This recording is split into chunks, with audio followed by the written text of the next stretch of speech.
Bienvenidos. Hoy nos sumergimos en una época, de cambios brutales. Vamos a situarnos justo después del 476 después de Cristo. Aquel gigante, el Imperio Romano de Occidente, pues se ha venido abajo. Y el poder pasa a manos de un montón de pueblos distintos. Godos, francos, vándalos. El mapa político cambia por completo. Para la gente de la época, un caos, imagino. Y la pregunta es obvia. ¿Qué pasa con la vida cristiana en medio de todo esto? ¿Cómo? ¿Cómo se las arregla la Iglesia? Pues de eso vamos a hablar hoy. Vamos a explorar cómo el cristianismo no solo sobrevivió, sino que se adaptó y mantuvo su vitalidad en Europa occidental durante los siglos V y VI, ya bajo el dominio de estos reinos germánicos. Un tiempo clave. Y para esta exploración nos basamos en un análisis bastante detallado de este periodo, unas notas, investigaciones que miran cómo la fe cristiana encontró nuevas maneras de organizarse y de vivirse. El objetivo es entender las claves de esa resiliencia, podríamos decir. Cómo hizo la Iglesia para no solo aguantar el tirón de la caída del imperio, sino para convertirse en un pilar de continuidad cultural, espiritual y poner las bases de la Europa medieval. Veremos un poco la liturgia, la organización de la Iglesia, el papel de los monasterios, la conexión con Roma. Muy bien, pues vamos a ello. Para empezar, pongamos un poco de contexto. Ese mundo posromano, ¿qué supuso exactamente que desapareciera la estructura imperial en Occidente? Pues supuso una fragmentación política como no se había visto en siglos, ¿eh? Donde antes tenías una administración, una ley más o menos común, de repente aparecen reinos independientes, cada uno con sus reyes, sus leyes, sus costumbres. Y, esto es clave, con distintas religiones. No solo es que siguiera habiendo paganismo en muchos sitios, sino que muchos de los pueblos que mandaban ahora, como los visigodos o los vándalos, eran cristianos, sí, pero arrianos. O sea, una versión del cristianismo que Roma consideraba una herejía. Era un mundo donde, las viejas seguridades se habían esfumado. Un panorama de ruptura total, vamos. Y entonces, ¿dónde se podía encontrar algo de estabilidad, de continuidad? Pues ahí, precisamente ahí es donde la Iglesia Católica da un paso al frente, digamos. En medio de todo ese derrumbe de las estructuras del imperio, se perfila como la única institución que iba más allá de las nuevas fronteras, que mantenía un hilo con el pasado romano y sobre todo para sus fieles era la que guardaba la tradición apostólica, la fe que venía de Cristo, ¿no? Y esa capacidad de dar continuidad fue vital. Piensa que en una época de cambios tan rápidos, con nuevas identidades políticas, étnicas, la Iglesia era como un ancla. Ofrecía una identidad religiosa común, ser católico, por encima de esas divisiones nuevas, y un marco cultural, espiritual, heredado. Se convirtió, casi sin quererlo, en un referente de orden, de estabilidad. Y este es un punto importante del material que manejamos. La Iglesia no solo como algo religioso, sino como un factor de cohesión social inesperado. Entiendo, sí, como un faro en medio de la tormenta, ¿no? Y uno de los mecanismos para mantener esa unidad interna, según las fuentes, fue la liturgia, la forma de celebrar la fe. Podemos hablar un poco más de esto, más allá de la creencia personal, cómo unía a la gente el hacer las cosas juntos. Es una pregunta muy buena, porque va al centro de la comunidad. La liturgia romana, o sea, las oraciones, los ritos, sobre todo la Eucaristía, la misa, se convirtió en una señal de identidad católica muy potente. Era una forma de decir, nosotros somos esto, y diferenciarse de otros, especialmente del arrianismo de muchos gobernantes. Celebrar a la romana era una forma de afirmar, pertenecemos a la Iglesia universal, la que sigue la doctrina correcta. Pero ojo, esto no quiere decir que todo fuera exactamente igual en todas partes, ¿eh? Las fuentes hablan de liturgias locales con sus propias características, como la hispano-mozárabe aquí en la península o la galicana en Francia. Pero lo interesante es que, en esta época al menos, estas variantes se veían como parte de la misma Iglesia, y reconocían que Roma, el Papa, era como el criterio final para saber si algo era ortodoxo o no. Eso es curioso. Unidad doctrinal en el centro, pero con espacio para la diversidad local en los ritos. Has mencionado la Eucaristía como el centro. ¿De qué manera concreta fortalecía esa unión entre gente que vivía en reinos distintos, a veces enfrentados? Claro, es que la Eucaristía se ve desde siempre como el sacramento de la unidad. El análisis insiste mucho en que participar en ella reforzaba la idea de ser todos parte de un mismo cuerpo, la Iglesia, que estaba por encima de las fronteras políticas o étnicas que acababan de surgir. Imagínate lo que era eso. En la Hispania visigoda, en la Galia franca, en Italia con los ostrogodos, comunidades católicas, a veces pequeñas o bajo presión, celebrando lo mismo, el mismo misterio central. Ese ritual compartido, cada semana, creaba un lazo muy fuerte, real, emocional. Daba una sensación de solidaridad, de identidad común, que los reinos fragmentados no podían dar. Era una forma de vivir esa comunión más allá de tu pueblo o tu ciudad, conectándote con otros católicos y con Roma. La liturgia no era solo rezar, era construir comunidad activamente. ¿Comunidad a través del rito compartido? Sí, muy potente. Ahora, si la liturgia daba ese anclaje espiritual, ¿qué pasó con la estructura de la Iglesia aquí en la Tierra? ¿Cómo se organizó para funcionar sin el imperio? Pues se adaptó, y mucho, de forma muy práctica además. Uno de los cambios más llamativos fue el papel de los obispos. Ya no eran solo líderes espirituales. Como la administración imperial desaparecía en muchas ciudades, ellos tuvieron que asumir funciones civiles que eran cruciales. Se convirtieron en administradores, a veces hacían de jueces, protegían a la gente. ¿Protectores? ¿Cómo?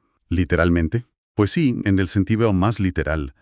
Las fuentes sugieren que muchas veces eran los únicos con autoridad moral y con la formación para negociar con los nuevos jefes germánicos, para pedir por sus ciudades, para organizar la defensa o que hubiera comida en momentos de crisis.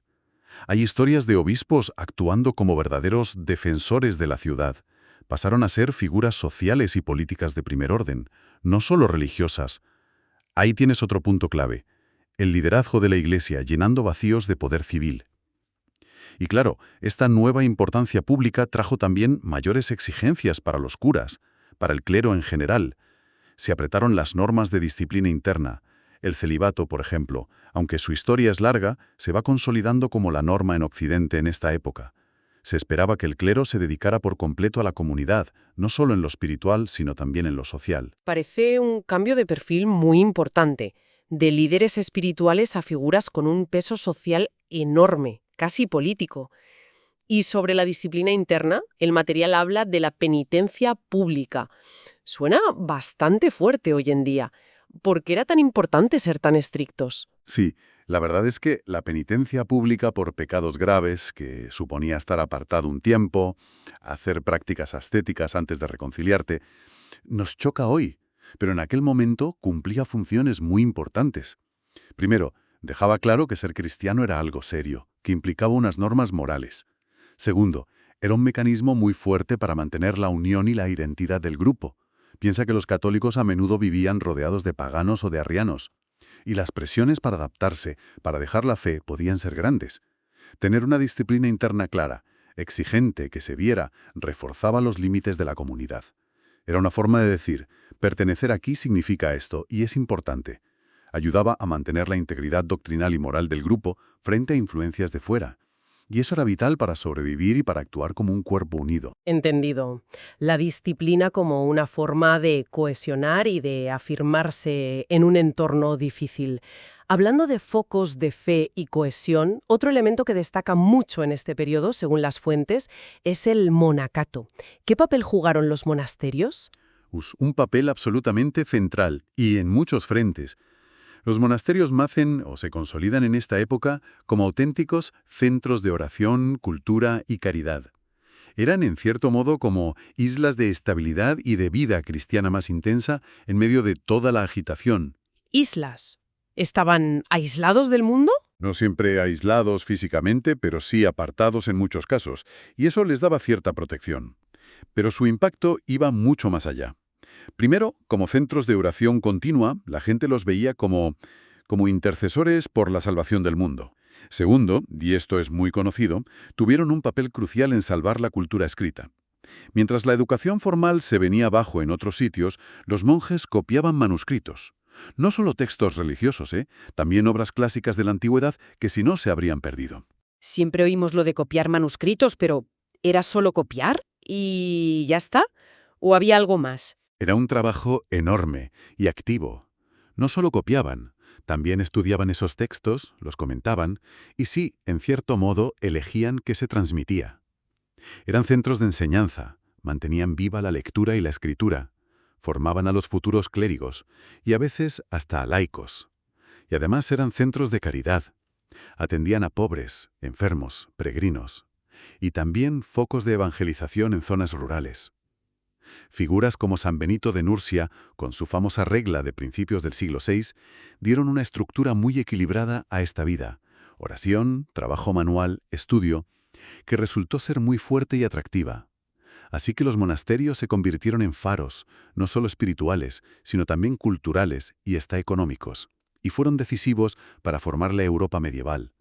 Este es otro pilar fundamental: los monasterios como motores de conservación y desarrollo. Es impresionante, sí, pensar en todo lo que hacían esas instituciones. Ahora, hemos hablado de la adaptación local, obispos con poder, monasterios influyentes, pero las fuentes insisten en que, a pesar de toda esa fragmentación política, el lazo con Roma se mantuvo. ¿Por qué era tan importante esa conexión con un sitio lejano si el imperio que lo unía todo ya no estaba? Bueno, porque mantener la comunión con el obispo de Roma, con el Papa, seguía siendo la señal de que pertenecías a la Iglesia Católica Universal. Aunque las comunicaciones fueran lentas y difíciles, la idea de que Roma era el centro, la sede del sucesor de Pedro, seguía ahí, intacta.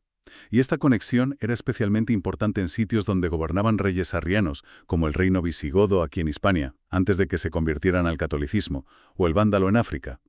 Para los católicos que vivían allí, que a menudo sentían la presión para cambiar de fe, mirar a Roma era fundamental.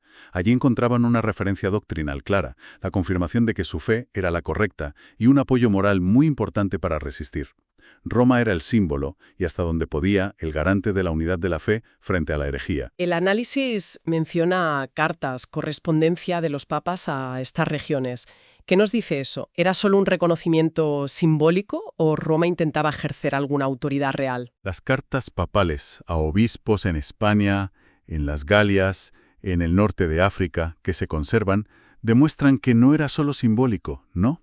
Revelan una preocupación activa de los papas de la época por mantener la unidad doctrinal y de disciplina. Respondían a preguntas de los obispos locales, daban instrucciones sobre temas de liturgia o de normas de la Iglesia, los cánones, y animaban a ser fieles frente al arrianismo u otros problemas. Evidentemente, la capacidad de Roma para imponer su voluntad era limitada por la política del momento y las dificultades para comunicarse. No era un control centralizado, como hoy, claro, pero sí había un diálogo, un intercambio, un esfuerzo consciente desde Roma por mantener unida la Iglesia Universal, recordando a esas comunidades, a veces aisladas o bajo presión, que eran parte de algo más grande, con una base apostólica común. Todo esto nos lleva a una perspectiva final que sugiere el material, casi como una defensa, ¿no?, del papel del cristianismo en esta época tan complicada. Exacto. Hay una idea muy interesante en todo el análisis, que la caída del Imperio Romano de Occidente, lejos de acabar con el cristianismo, en cierto modo fue una prueba que lo purificó y lo fortaleció. ¿Cómo se puede entender eso? Suena un poco raro que perder la estructura que te había protegido e incluso ayudado te haga más fuerte. Sí, parece paradójico, pero se entiende si piensas dónde estaba su verdadera fuerza. El argumento es que la Iglesia demostró en estos siglos que su vitalidad no dependía tanto del apoyo del emperador o de las estructuras políticas. Frente a la inestabilidad de los nuevos reinos bárbaros, que a menudo duraban poco, la Iglesia ofrecía una identidad basada en algo que se percibía como más sólido, más permanente: la fe apostólica, una tradición que llegaba hasta Cristo, y una promesa de salvación que iba más allá de este mundo. Ofrecía una identidad sólida y universal que contrastaba con las lealtades políticas que cambiaban.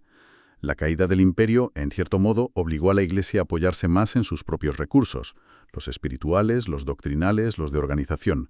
Su capacidad de aguante, por tanto, no vendría de factores externos, sino de la fuerza de la fe de la gente y de la solidez de su tradición, centrada en Cristo y en la sucesión apostólica. O sea que la tesis es que su fuerza real estaba en su núcleo espiritual, no en el andamio político que la había rodeado antes. Justo eso. Este periodo se ve como un testimonio histórico de esa fortaleza interior. Demostró que el cristianismo podía sobrevivir e incluso encontrar nuevas formas de crecer en entornos políticos muy diferentes y a menudo hostiles, porque su esencia última no era política, sino religiosa, espiritual.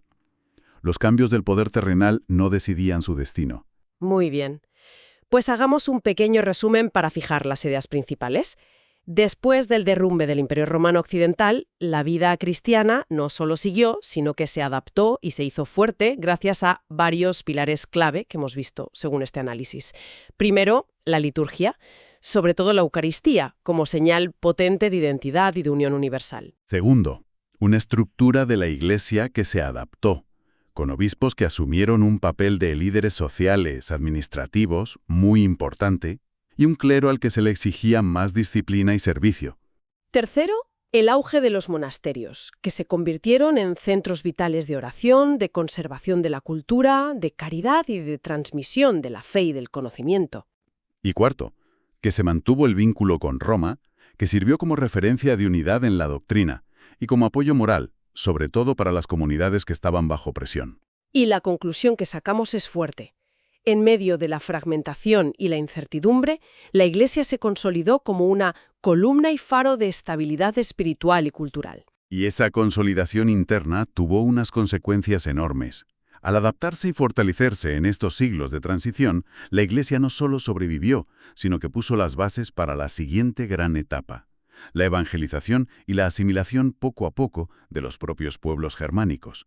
Este tiempo de adaptación y resistencia fue, mirándolo ahora, la preparación necesaria para que naciera una nueva civilización en Europa, la civilización medieval, que estaría profundamente marcada por el cristianismo. Fue un tiempo de sembrar en tierra difícil, pero los frutos definirían el continente durante siglos. Una época fascinante, desde luego, donde una institución basada en la fe demostró una capacidad increíble para dar estructura y sentido en un mundo que se deshacía.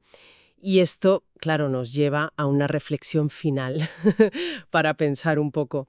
Si vemos cómo la Iglesia hace más de 1500 años funcionó como un factor de cohesión, de conservación cultural, como una fuente de sentido compartido en un momento de fragmentación política y social brutal, pues cabe preguntarse, en nuestro tiempo, que también está marcado por cambios rapidísimos, por polarización, por esa sensación a veces de ir a la deriva, ¿qué instituciones, qué ideas, qué principios o qué relatos compartidos cumplen hoy o podrían cumplir una función parecida? ¿Dónde encontramos hoy esos anclajes que nos den un sentido de propósito común y estabilidad en medio de tanta transformación? Ahí dejamos la pregunta, abierta a la reflexión de cada uno.